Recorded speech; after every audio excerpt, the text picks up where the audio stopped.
अम्बेडकर नगर में ब्लॉक प्रमुख पद के लिए चुनाव परिणाम घोषित हो चुका है। यहां पर 6 ब्लॉक प्रमुख पद के चुनाव परिणाम को घोषित होना था, जिसमें भारतीय जनता पार्टी को कड़ी शिकस्त देते हुए समाजवादी पार्टी ने जबरदस्त ढंग से अपनी उपस्थिति दर्ज कराया है। भारतीय जनता पार्टी को जो संतोष करना पड़ा है वह निर्विरोध निर्वाचित हुए उम्मीदवारों के नाम पर ही संतोष करना पड़ा है, क्योंकि जब वो मैदान में उतरती जहां जनादेश की जरूरत पड़ती है वहां बुरी तरह से उसको पटखनी मिलता है। हम सबसे पहले नजर डालते हैं चुनाव परिणाम की तरफ। तो समाजवादी पार्टी के प्रत्याशी के रूप में जो मैदान में उतरे थे अंबेडकर नगर सदर यानी अकबरपुर विकास खंड के प्रत्याशी देविका वर्मा को जीत हासिल मिला है और देविका वर्मा ने 105 वोट रिकॉर्ड वोट पा करके अपनी जीत दर्ज कराई है। देविका वर्मा आनंद वर्मा जो समाजवादी पार्टी के नेता हैं उनकी पत्नी है और देविका वर्मा की जो घरेलू पड़ोसन है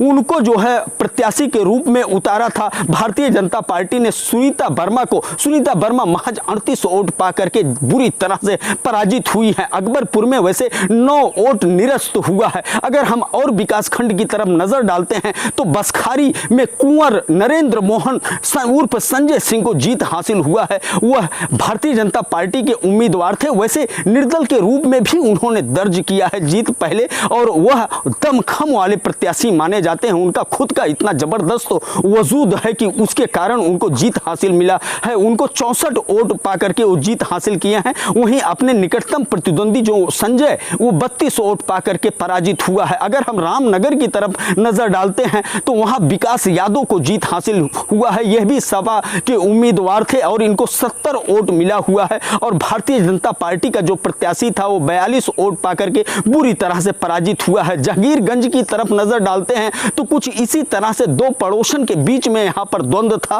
और भारतीय जनता पार्टी ने जो उम्मीदवार उतारा था पुष्पा कन्नौजिया महज 36 वोट पाई और उनको विनीता कन्नौजिया जो निर्दल के रूप में मैदान में उतरी थी 42 वोट पा करके जबरदस्त ढंग से धूल चटाते हुए उनको पराजित किया। अगर हम नजर डालते हैं टांडा की तरफ जहां पर सबकी नजरें गड़ी हुई थी, क्योंकि यहां पर भारतीय जनता पार्टी का जो उम्मीदवार है तेजस्वी जायसवाल ने पूर्व मंत्री लालजी वर्मा के साथ बहुत बुरा व्यवहार किया था और उस व्यवहार के कारण यहां पर पूर्व मंत्री लालजी वर्मा का वजूद राजनीतिक वजूद पूरी तरह से दांव पर लग चुका था। सबकी नजरें थी इस चुनाव परिणाम की तरफ। तो लालजी वर्मा के जो उम्मीदवार था निर्दल के रूप में सुरजीत को 103 वोट मिला और 103 वोट पाकर के सुरजीत ने सत्ता पक्ष का जो उम्मीदवार था तेजस्वी जायसवाल को बुरी तरह से पटखनी दिया। उन्होंने तेजस्वी जायसवाल को महज 26 वोट मिला और टांडा में 3 वोट निरस्त हुआ।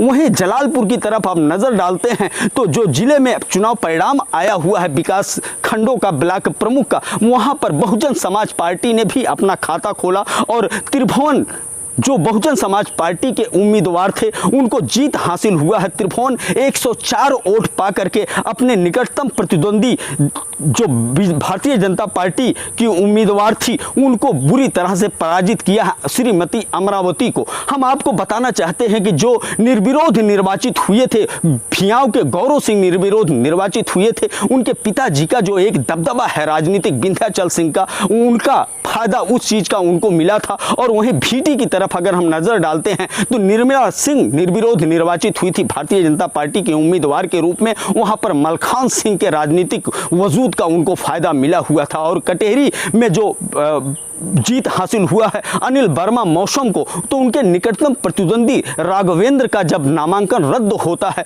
तो उसका उनको फायदा मिलता है और यहाँ पर अजय सिंह सिपाही का पूरी तरह से जोड़ घटाव और गणित का फायदा उनको मिला। हम आपको पूरी जानकारी दिए अंबेडकर नगर का, क्योंकि यहाँ पर पूरी तरह से सत्ता पक्ष लग चुका था गणित फिट करने में, लेकिन इनके सारे चाणक्यों का दांव पेच फेल होता हुआ नजर आया और यहाँ पर निर्दल प्रत्याशी बहुत ही जबरदस्त ढंग से जीत हासिल किए। वहीं समाजवादी पार्टी ने भी अपने ताकत का एहसास कराया, दूसरी तरफ बहुजन समाज पार्टी ने भी अपनी उपस्थिति दर्ज कराया। एपीडीपी न्यूज के लिए मैं ज्ञानेंद्र पांडे ज्ञानी अंबेडकर नगर से।